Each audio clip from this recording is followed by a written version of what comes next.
Hola a todos, mi nombre es Olga y soy profesora de español de Costa de Valencia. Hoy vamos a empezar por una pregunta. ¿Y tú qué estás haciendo? Yo estoy cenando en el restaurante. Vamos a aprender cómo expresar qué estamos haciendo en este momento. Para ello, en español, utilizamos el presente continuo. ¿Y cómo se forma? A partir de el verbo estar en presente de indicativo, yo estoy, tú estás, él está, nosotros estamos, vosotros estáis y ellos están, seguido de gerundio. Por ejemplo, para los verbos terminados en ar, yo estoy trabajando. Yo estoy cantando. La, la, la.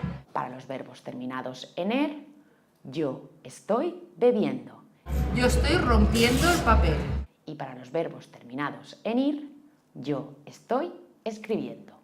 Yo estoy aplaudiendo. ¿Y tú qué estás haciendo? Tú estás aprendiendo español.